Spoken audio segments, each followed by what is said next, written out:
Hey everybody, how are you? I'm having some technical issues that we're ironing out. Are you are you frozen, or this is the your state of your world right now, Stephen Hill? Hello. I am the technical issue. I am the technical issue.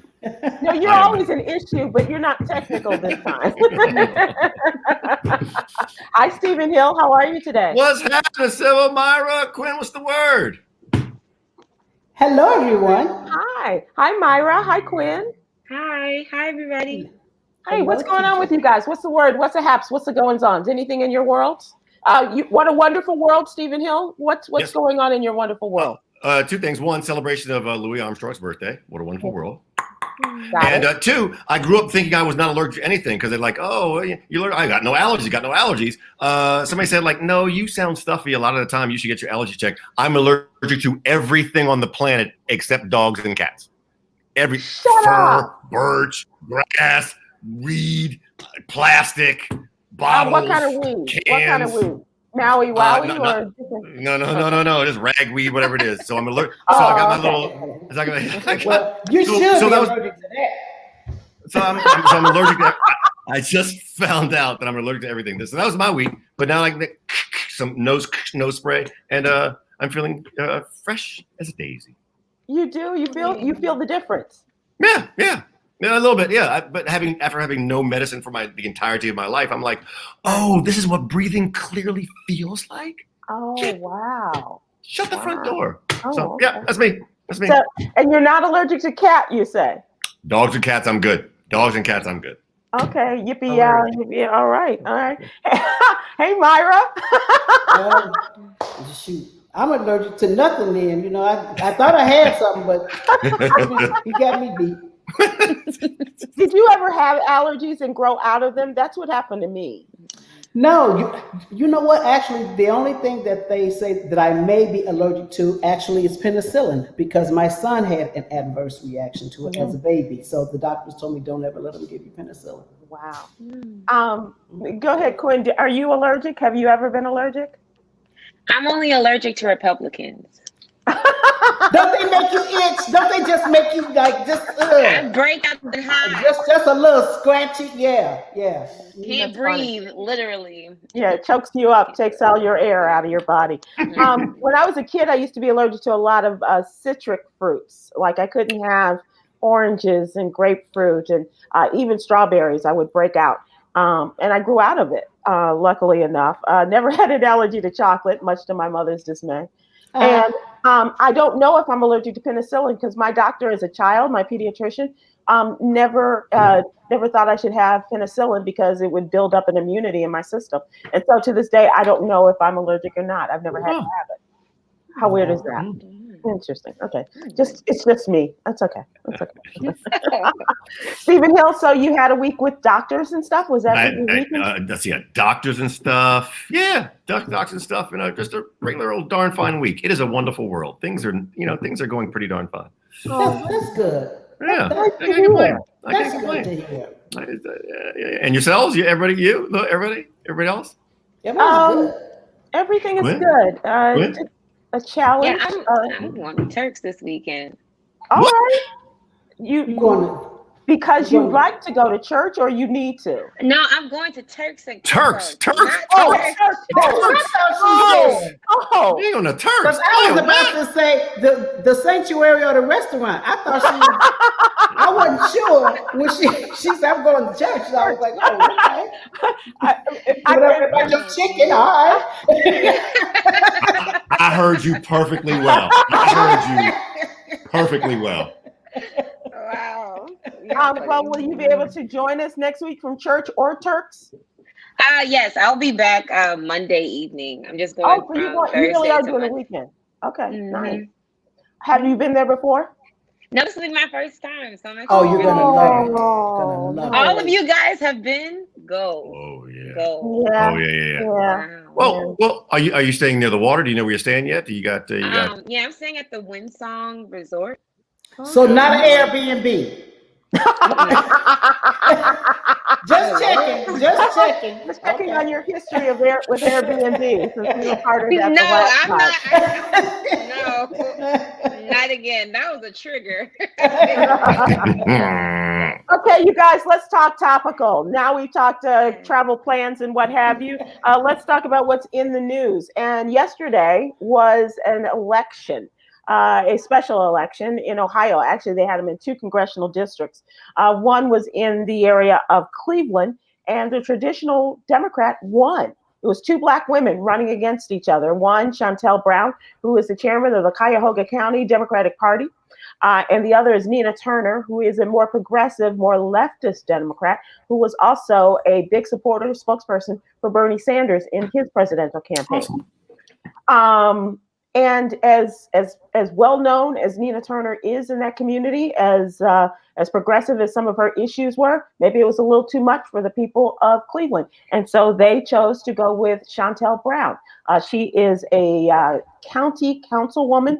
She is chairman of the county Democratic Party, and now she is going to be the Democratic nominee for the 5th congressional district race in November. And what was interesting to me, and you guys in all this, was that 2 Black women were at the top of the polls for the Democratic nomination for the Democratic race, and 2 Black women representing for the Republican Party were running against each other. Wow. So, which I think is very interesting and telling for where we are these days. But at any rate, Chantel Brown is now going to be the Democratic nominee. She doesn't have the job yet, but in that district, you're thinking, like some other districts, Chicago's, you think that the Democrat is going to win. So it's going to be interesting. Now, this is another interesting part of this, and then I'll shut up so you guys can comment on it. In the race, the woman who left the position, Marcia Fudge, was the congresswoman for many years. She is now the Secretary of Housing and Urban Development. Well, as a member of the Biden cabinet, she cannot make any endorsements, but her mama can. And so her mother appeared in the advertising for Chantel Brown. And so I think we know where the former congresswoman stood in all of this. So you're saying when Mother Fudge speaks, and she spoke for herself as well as her daughter, many believe. So, Kwyn, do you have any interest in politics in terms of your own particular participation? I do. I do have an interest. I've been looking more so about the local engagement, especially in terms of Chicago, looking at Alderwoman Jeanette Ward.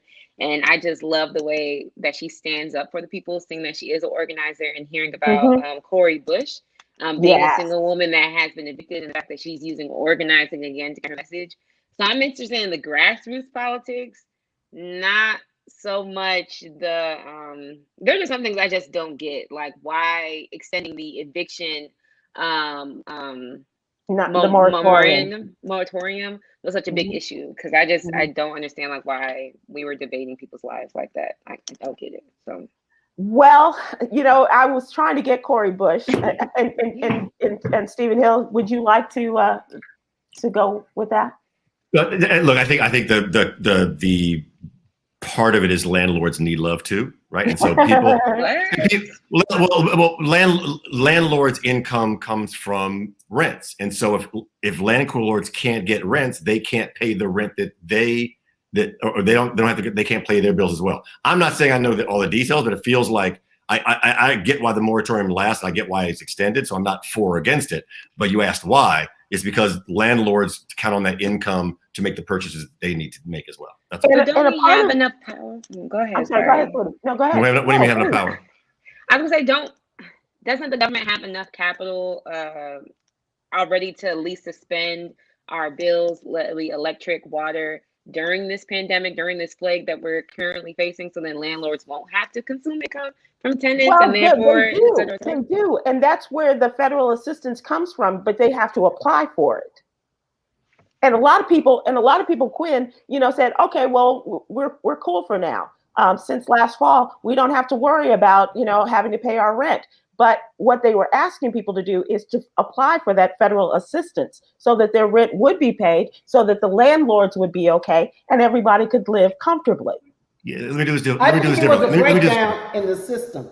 It was a breakdown in the communication and a breakdown in the system, because many politicians have said, well, the money is there, but it has trickled out at such a slow pace to the landlords that all these people are still technically behind in their. But Myra, if I'm sorry, go ahead, Steve. No, good. I'll come in. I was going to say that, but if they can show proof that they have initiated contact with the federal government in order to get this rental assistance, then that in many of those areas, that will stop them from being evicted if there was the ending of the moratorium. Mm-hmm. There's a lot of things, but we just can't say, well, I'm good. They're gonna pay my rent, and right. You have to do some of your due diligence, yes, in order to continue this to go. For rental forgiveness to happen, you've got to have mortgage forgiveness, because just simple. Yeah. If I'm a person who bought a $500,000 building and there are 10 tenants in it, right? Mm-hmm. I have a mortgage that I have to pay to the bank every month, mm-hmm. And so if there's rental forgiveness, that means I get no income coming in, but I still have to pay my mortgage. Right.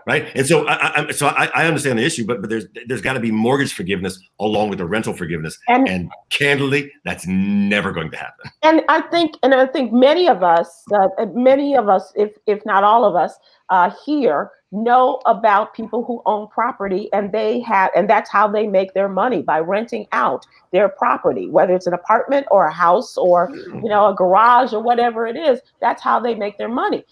We have a member of our staff who is, that's how she makes her money, because she ain't making it here. So she makes it off of her rental property, and a lot of the people will say, well, I don't have it, and so, but you got to do something. You got to do something. That's what I said, because I actually, honestly, I have rental property, and that rental forgiveness is getting me. And I was like, and the renter kept saying, like, I don't have it. I was like, Mom, you got to come up with something. I ain't lying. Mom, you got to, like, for real.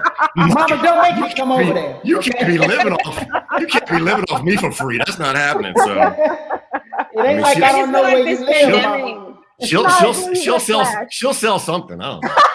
I just feel like this pandemic, everybody really individualistic and not community focused. And it's very easy to just think about our issues and our problems. And I feel like we didn't really think about the global impact that this had on everybody. Well, it's a little tough. That's because we don't like socialism. We don't really care for socialism. I don't understand why not. No, I understand that, and I get that. And I think socialism has a really bad. The fact that you could call somebody a socialist and automatically, without understanding the politics or what they actually stand for, they're automatically an albatross around your neck, is a problem, right? So there are some aspects of socialism that really, really work. I think, to your point, I could be wrong, but that's the thing.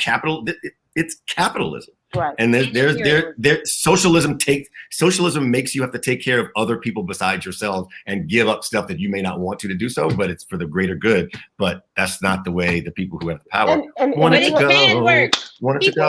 People power. People power does work, Kwyn, but also when there is a disease, there's a virus, there's a pandemic that's going on that really affects you so strongly and so personally, it's really difficult to spread all your love and your generosity around when you are going through something like this. I'm not saying that we won't get back to that and being a village and taking care of our neighbors, but a pandemic tends to make people very selfish. Yeah. In the way that affects them, unless you're a frontline worker who has to go out there and give of themselves and all of these things that they do to help us. But I'm hoping that we'll get back to that. I think there are a lot of stories that we may not know, that we don't hear of people helping others. But I really do look forward to that time when we do get back to that village. Stephen Hill, I want to talk to you about a story about our friend Central Park Karen. Do people remember Central Park Karen? She's the what? white. She was the woman that was dragging her dog along in Central Park. Black man, bird watcher, was saying that she should not be walking her dog in that particular area that Stephen Hill knows about in Central Park. As a matter of fact, it's a special surprise. Special surprise. Come on, Karen. Come on. You're right here. Come on. Don't be shy. I'm sorry. She was in an episode. She appeared on a podcast from a former New York Times writer, and said she told her in the course of the interview she had no other choice but to call 911 when the bird watcher, Christian Cooper, no relation to Karen Cooper, offered her dog a treat after he asked her to keep the dog on a leash. She said he's holding these dog treats in a hand and a bike helmet in his other hand. And I'm thinking, oh my God, is this guy going to lure my dog over and try to hit him with his bike helmet? And if I end up over there, am I going to get hit by his bike helmet? So that's her excuse. She said she felt as though she was in danger. And she said that Christian Cooper posed a danger to her. That's why she called 911 and said that there was an African American man who felt threatened by. And she said that she overreacted and that she was sorry. Anybody care or believe? Myra? Help me, sweet black baby Jesus.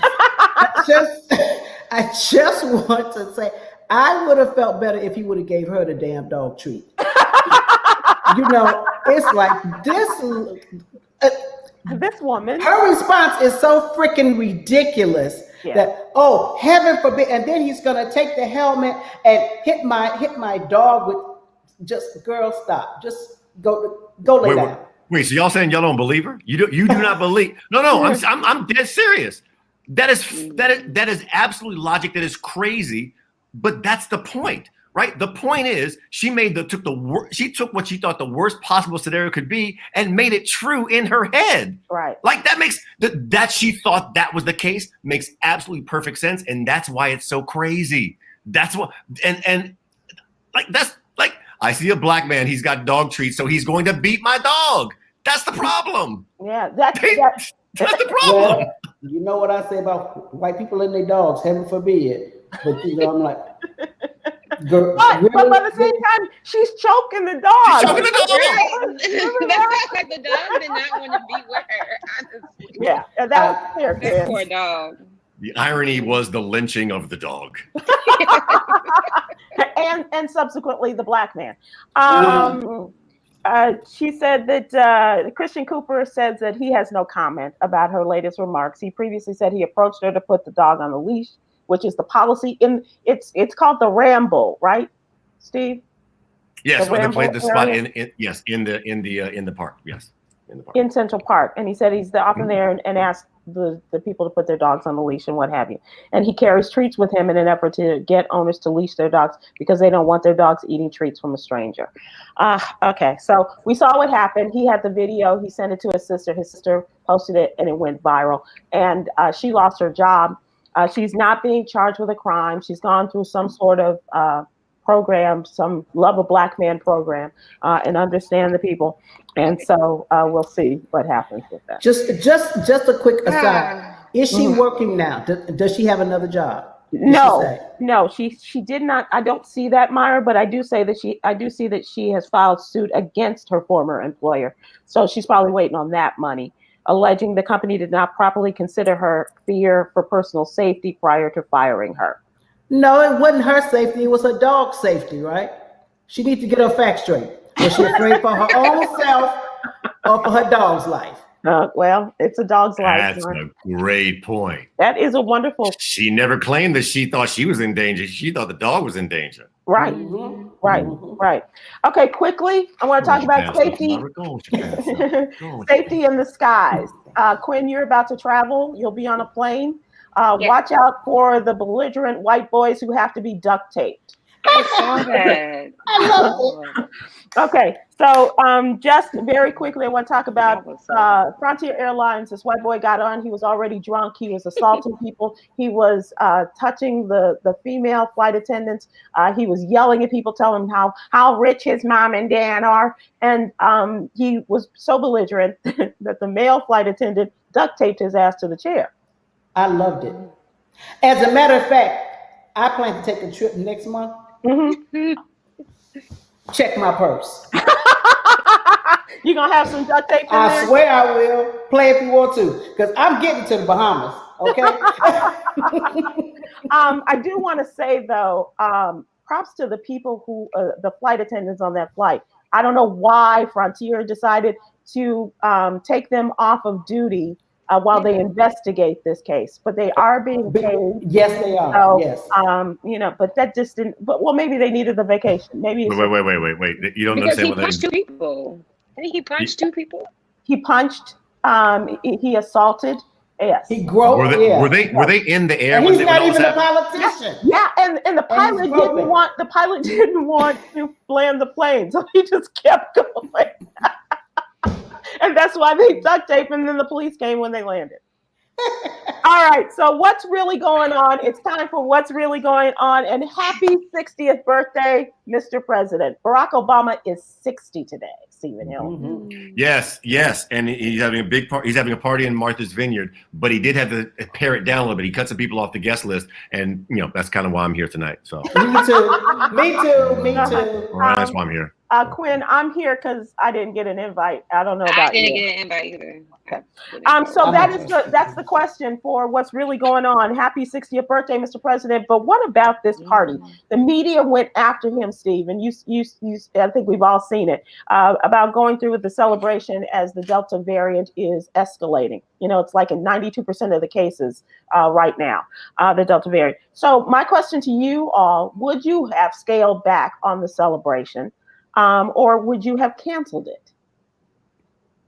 I will let you know in exactly 2 months and 14 days.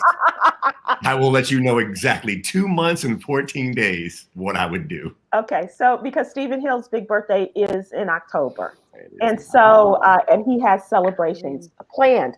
But this is like, people flying in like Oprah style, and all of the big muckety mucks from Netflix and all the folks they do business with, and everybody's coming but Joe Biden, or was coming.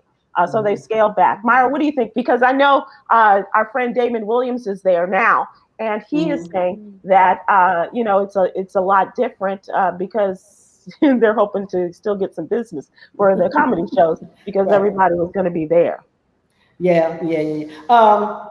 For me personally, I probably would have scaled it back to less than 5. Had something very, very intimate. Yeah.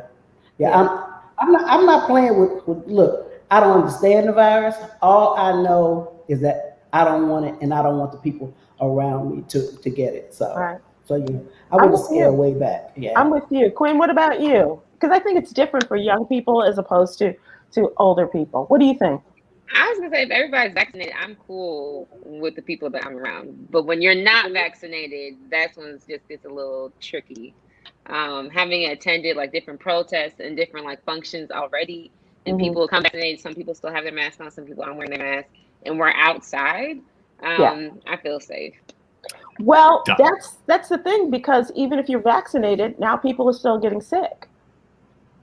Right, which is confusing me. That's what Myra said. I was like, I'm confused as to what. It's like the same thing just keeps happening.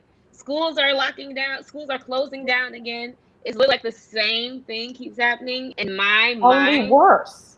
I've just mentally resigned from it all, and I'm just trying to live. So. And you're just trying to go to Turks and Caicos and get a little. Yeah, I'm still going. I'm definitely. I got tested 3 times. I'm straight. Yeah, well, bring me back a 2-piece and a biscuit. That's all I'm saying. They have the big, Steve, I understand about your birthday and all of that kind of stuff, and it is a big deal. But I think at this point in your life, you've had your birthday parties at the White House. You've had your birthday parties, with all of the biggest and the best celebrities in the world. If you're President Obama. Is it too much to say, let's just move it to another time? First of all, we have to point out Kwyn's reaction when you said you had your birthday parties at the White House. I think she thought you were talking about me. And so her phrase was like, but he has, Kwyn. He's had his birthday at the White House. I don't know who he's fooling. I'm doing the Kwyn. That's not my Facebook.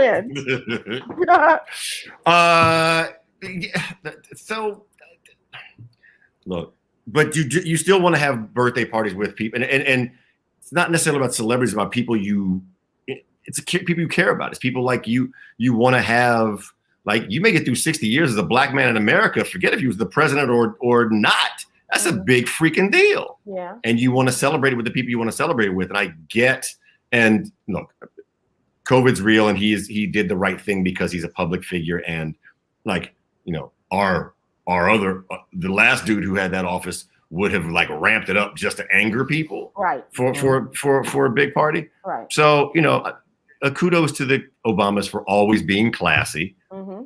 And again, as someone who's about to hit that milestone in 2 weeks and 2 months, it's they put a lot of planning into it, and you know, having to pull back is tough. We're gonna turn up. Period. But let's turn up when it's safe to do that. We That's can be my point. outside. We can No, be outside. No. Is the Mercedes-Benz Stadium inside or outside, Quinn? You gonna get at the Mercedes-Benz Stadium? No. No, I'm saying you're talking about- I'm saying there are two people on this here who were in the Mercedes-Benz Stadium in Atlanta. Is it indoor or outdoor? Okay, listen. If you count the little window spot up above, They closed it. They closed it. No, they closed like it. 30. I'm vaccinated. I already got tested 3 times. Why do I feel like she's telling us like she had to tell her mama about going to church? I had to get text 3 times. I'm straight. My niece was there. Yep.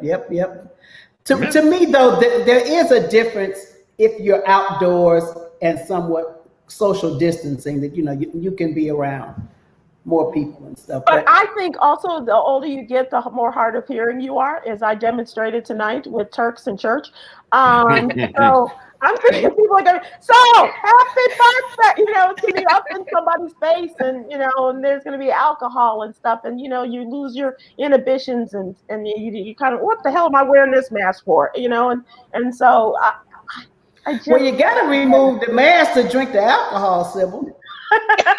Otherwise, your mask gets really wet. That's all I'm saying. That's all I'm saying. I have one, Myra, with a little straw, and I'm able to, you know, keep drinking while I got my mask on. I tried it on the plane. They're like, we don't sell alcohol on this plane anymore, remember? Like, oh, yeah, okay. What? That's crazy. You got duct tape?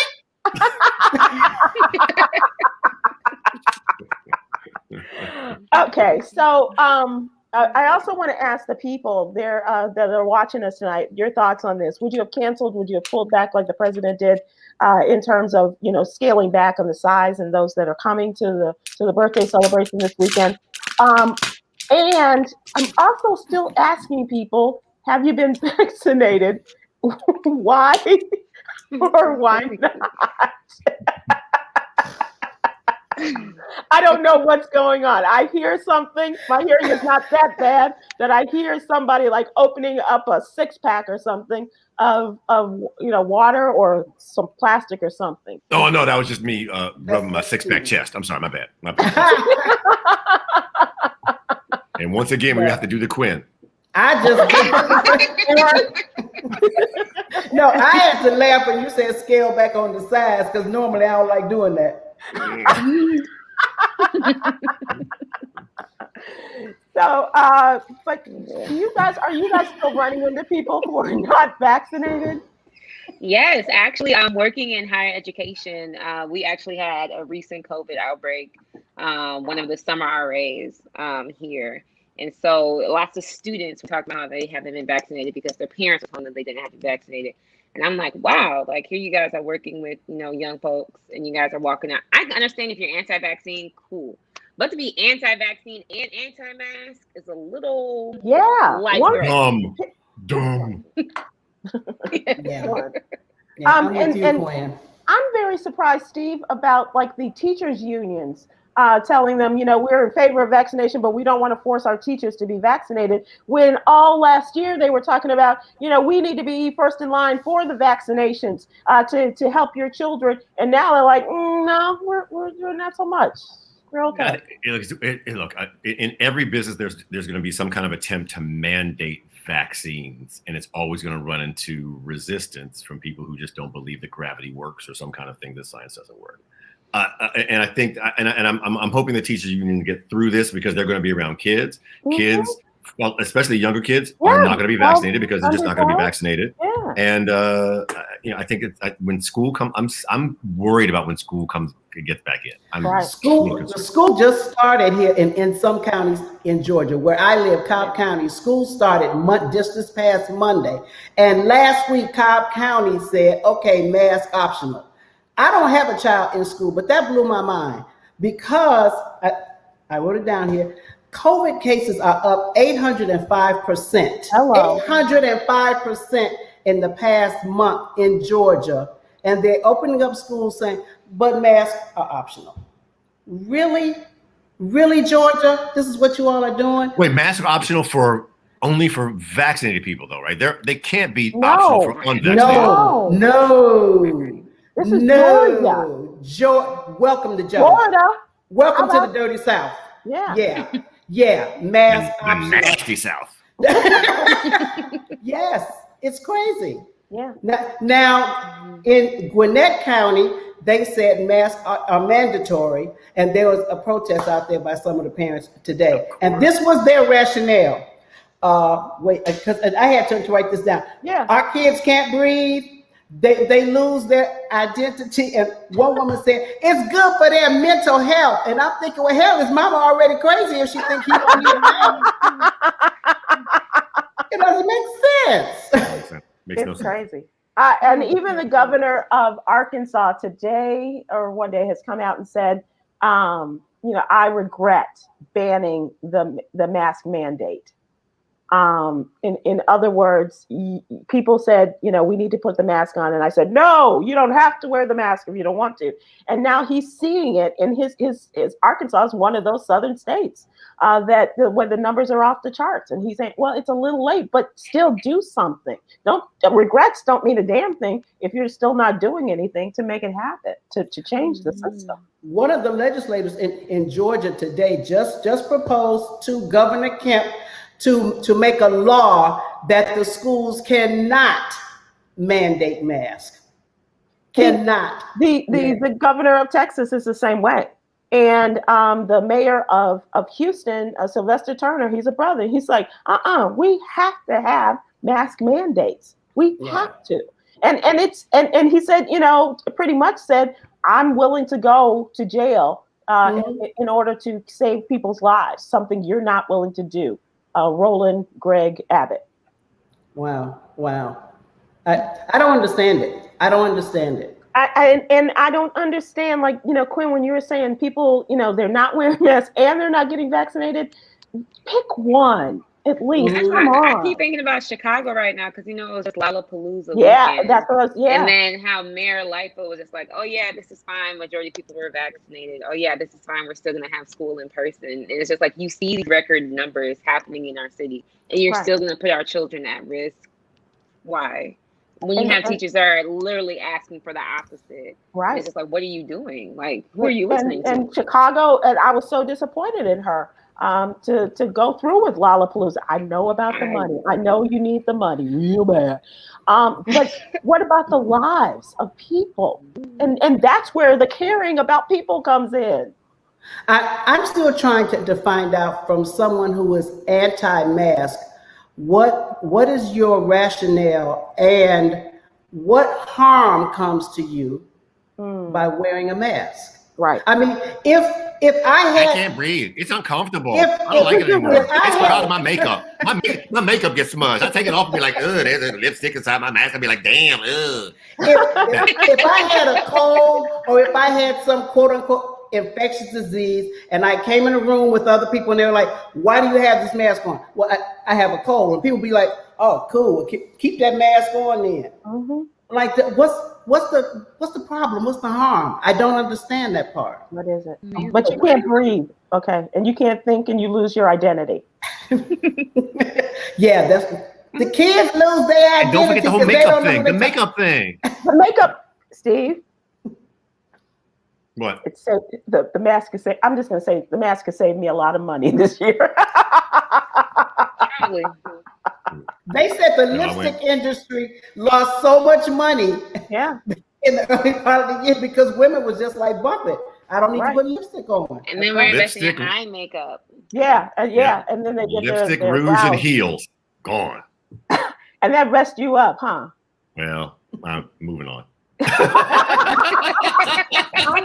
I'm just saying, Yes. He is a shoe man. He is a pump man. I'm just saying. Yeah. That makes sense. And for those of you hard of hearing, she said pump man. Pump. Okay. Yeah.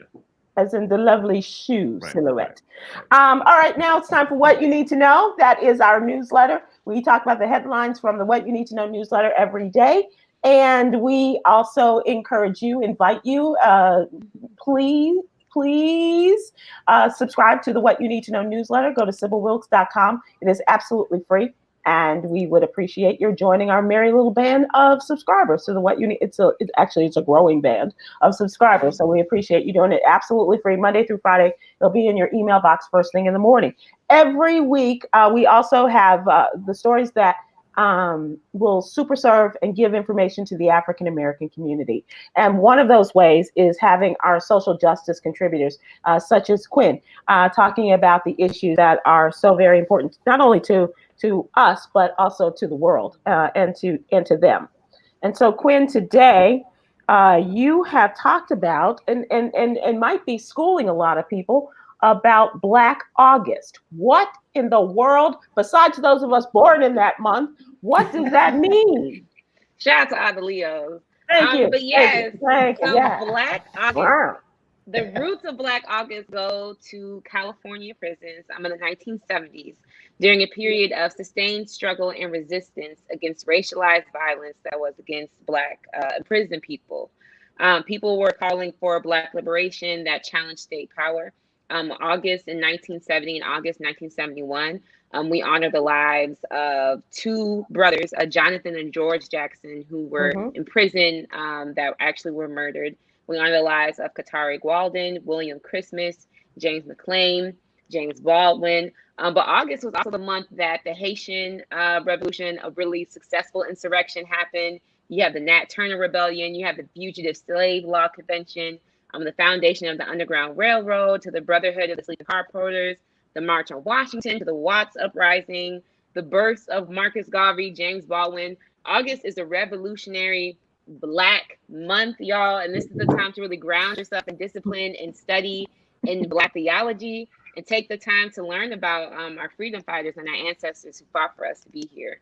And how do you recommend we do that?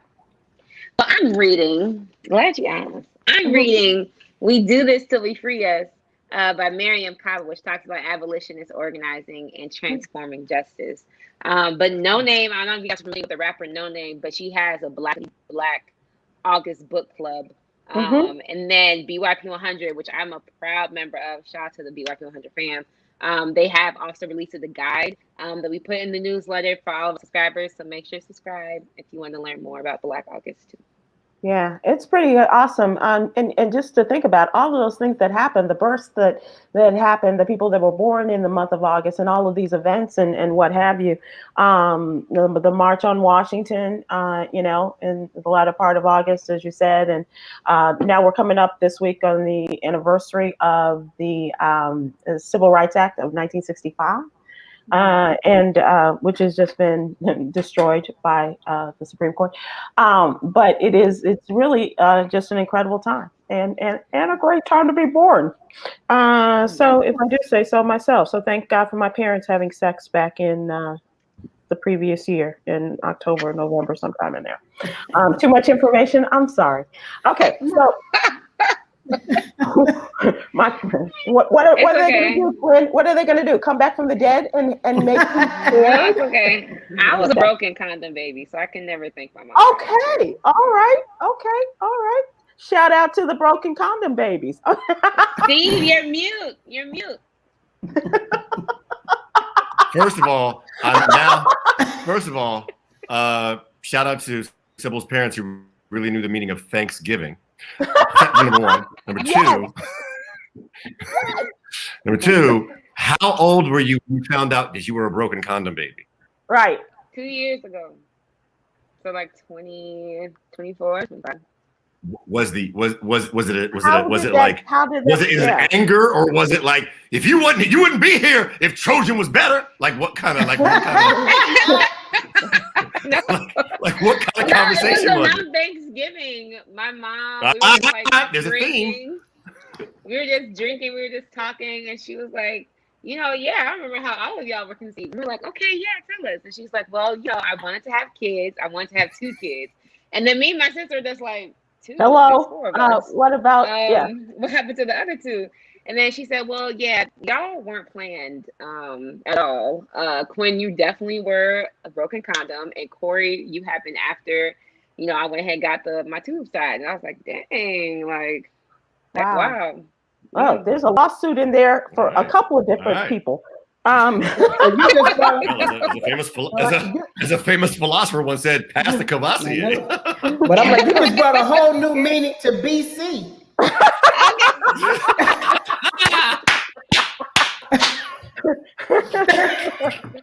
This is a horrible segue, but another story that we do have to talk about is Andrew Cuomo, the governor of New York. Letitia James came out and did her thing and read from her 165-page report on all of the wrongdoings and all of the accusations made against the current governor of New York regarding his harassment, the way that he talked to women, the way that he touched them, the way that he used them in his administration and others in order to get close to women. 11 women in this investigation, this months-long investigation, 11 women have come forward and said, yes, I was in a situation where I was made to feel uncomfortable by the governor of New York. We talked about this months ago, Steve, and not just as a resident of New York, but as a man too. The times are fraught with, I don't know what to say. I don't know where to put my hands. I don't know. But at this point, he should know. And he's denying it and saying, I'm 63 years old and I know, and a father of 3 daughters. I just don't get what some men don't get, Steve. So I'm gonna step on this landmine myself, right? Okay. I am sure that I at some point in time have put my hand in the small of a woman's back or done something that could have been, except you asked me to 5 times. Oh, okay. Or done something, or put my hand on the shoulder, or done something where it was uncomfortable. I didn't know it at the time, right? But understanding more, I've evolved in the way I do that. And I would go back to that person and say, I apologize, I didn't know. So my challenge with Cuomo is that after this being brought to his attention, there's video, there's the fact that he says he didn't do it is the problem, right? Mm-hmm. If he had said like, oh, it was a different time and I didn't know it and it wasn't brought to my attention and I shouldn't have done it and I'm going to own up to it, I'd have a different perspective, because the truth is the power of women and then finding their strength and saying, no, this isn't right, has grown exponentially over the last 10 years, I'll say. Yeah. It feels that way as a male, and I love it and respect it. So when you go back, you got to go like, oh, that was 10 years ago. I didn't mean to make you feel the way that you felt. Mm-hmm. And so for him to deny anybody who went through this, that's the problem. The actual action is one thing, but if you now know this was wrong and don't want to go back and go like, oh wow, I really shouldn't have done that. Right. That to me is the issue, and I don't want to hear anybody talk about Bill Cosby right now. So yeah, that's a little different. That is a different situation, but still, he knew. And here's the other thing: he said he went through this with some family member. He didn't say who it was, but he said, and I went through this with her. And so I don't know, like might have been his sister or something. I don't know. But just the fact that he had been through this, and still there were all of these accusations that have come forth, which obviously happened after whatever this happened to this family member. Yeah. I don't. Yeah. I think the montage that he created too of him hugging the group was absolutely disgusting. And it was very gaslighting behavior, and it just was very narcissistic, and it just didn't make sense. I'm like, who is your team? Who said this was okay? Who are your people? Just bring them over from the Trump organization, because it was so horrific. Really, that didn't help. And I'm a Cuomo fan. You know, he's not perfect, but I could appreciate his bluntness and in trying to get the job done as governor. Period. House never. Sort of like what Stephen said, dude. Come on now. Once you knew, and your ass is old enough to know, right, you didn't stop. So, in the words of the late great Robin Harris, gotta go. Gotta go right now. Gotta go. Yeah. And Sonia, I want to say to Sonia, who's in the comments from YouTube, if you heard me say that different times made it okay, then that is not at all what I was saying. I was saying that people did not call attention to this. I'm sorry, let me put in the positive. People are calling attention to this kind of behavior much more now than they did 10 or 20 years ago. So I'm not saying the behavior was okay then. I'm saying that anytime you reveal that your behavior at any point in time made someone feel uncomfortable like this, the response shouldn't be like, I never did it. Right? It should, in my opinion. So I don't want to pick somebody and say like, I'm not saying because it was a while ago it was okay. That is not what I'm saying at all. I also think the 11 women that step forward are very courageous because power dynamics are a real thing. When you have a boss that is as powerful as the governor of New York, for you to go ahead and step up for yourself. Because there's been plenty of times when I've been in positions as a woman, and I can tell like when my older boss has like been flirting with me, and I'm texting my mom like, okay, I think I'm either gonna have to like allow this type of hug, this type of grope, this type of like, oh, okay, let's take a drink, Quinn, like whatever, either to like to get the internship, to get this job. And so now like I've been a little bit more confident to be in a place where I can actually say no. And so hearing situations like this, I'm like, come on, let's right. And the other side of this, and Myra, you know this as a woman in comedy as well as have been in television and radio. I really was surprised when we started talking about this on the Joyner show, and the guys just didn't get it. Like, and I know that a lot of people that could be under the jail as a result of the things that they said to us, the things that they did, the way that, you know, all of these things that happened. I never was a victim of assault. But I was, you know, one who, you know, because that's just the way things were. And like you, Quinn, I was at that age where I was like, well, I guess that's, you know, but this boys club, and you just kind of go along with that. Well, I do believe times have changed now, and I would like to hear more stories of women who have told guys, bosses, or whoever to step the F off, or they've been kicked straight in the cashews, you know, because they understand that. Because there is a difference to me being older. I can understand a dude like Bruno Mars say he just want to know if the door is open. So you know, he just stepped to you or said something on the job. To me, I don't see that as sexual harassment. If I say no, then you take it as a no. Let's move on. But I don't want women to become so fragile that once a man says something, oh my God, I'm sexual. No, heifer, he just wants to see if he can go out with you. You know, like calm down, calm the freak down. Well, sorry, Quinn, I shouldn't have said heifer. So sorry. I haven't heard that word. Trust me, Quinn. I was saying heifer because you were here. Because I'm trying to tone down my words, okay? I'm respecting youth in the room. So I do want there to be a balance, and not women to take every time someone steps to them as sexual harassment. Use your voice and step up, okay? Yeah.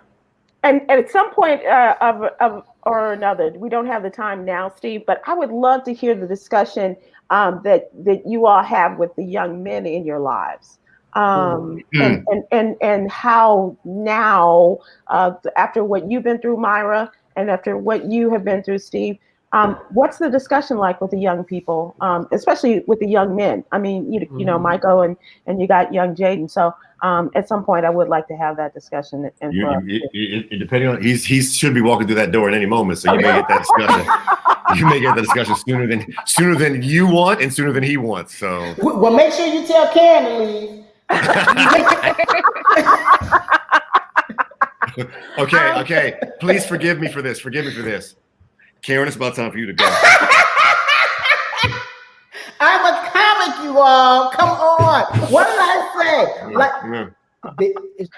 It was just a joke. It was just a joke. I asked forgiveness in advance.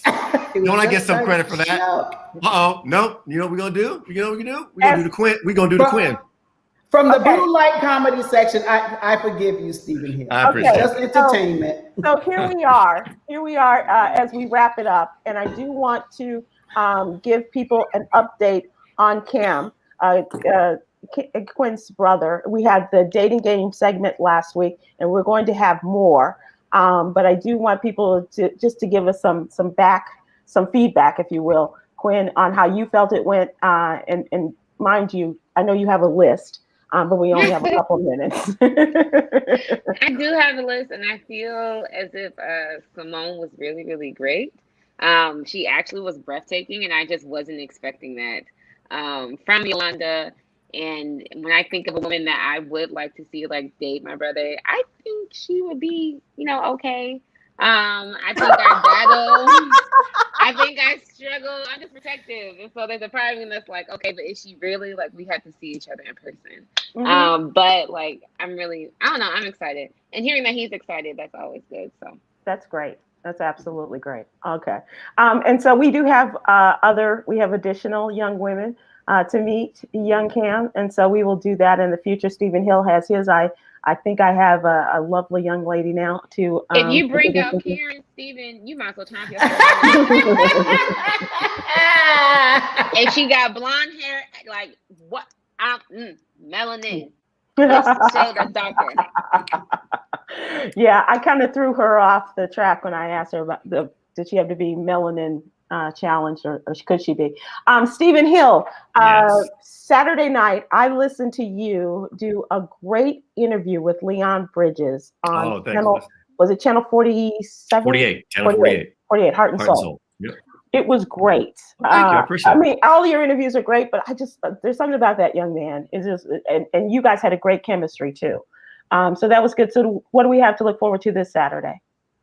You know what? You can tell me. What should we do? There's not going to be an interview, so I gotta pick a musical theme, and I haven't done it yet. What do you want to do? I'm feeling Michael Jackson for the month of August, since this would have been his birthday month. Oh, it's in his birthday month. All right, maybe all things Jackson. Okay, all right. Thank you very much for that. I think there's something we can do with that. Thank you. There will be Jacksons among us. Okay. On Saturday on Channel 48. Cool. I want to thank you all for being here. As always, you guys are a great and lively crew. How can people find you on social media? Just Steve.